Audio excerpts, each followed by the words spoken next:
नमस्ते हमारी YouTube family. मैं प्रीति आप सभी भाई बहनों का दिल से स्वागत करती हूं अपने वैष्णवी लोकगीत चैनल पे।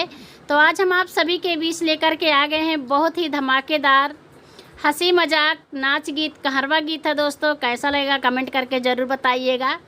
तो पति और पत्नी का नोक झोंक गीत है, आप लोग ज़रूर सुनिएगा। चैनल पे नए हैं सब्सक्राइब कर लीजिएगा, लाइक कर दीजिएगा, कमेंट करना बिल्कुल भी मत भूलिएगा आप सब। चलिए सुनाते हैं आप सभी को। मूसवा लाई गे सखी बेलनवा पिया पटक के मारना। मूसवा लाई गे सखी बेलनवा पिया पटक के मारना। पिया पटक के मारना, पिया पटक के मारना, पिया पटक के मारना, पिया पटक के मारना। मूसवा लाई गे सखी बेलनवा पिया पटक के मारना।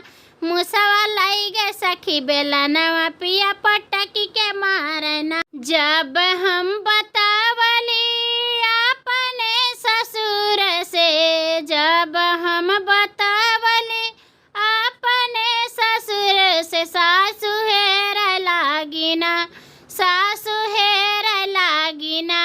ओही को नवायो अटरिया सासु हेर लागिना। ओही को नवायो अटरिया सासु हेर लागिना।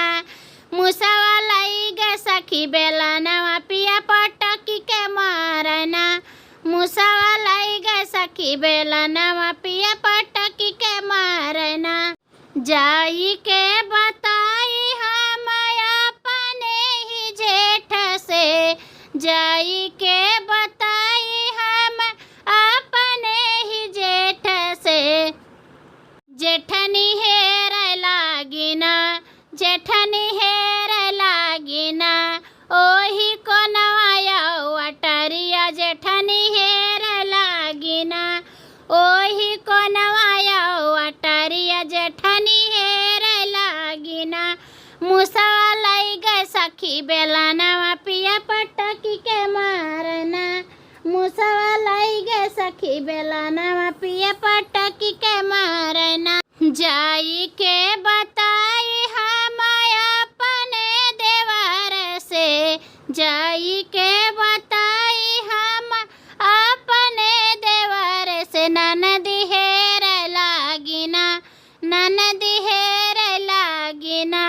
ओही को नवायो अटरिया ननदी हेर लागिना। ओही को नवायो अटरिया ननदी हेर लागिना।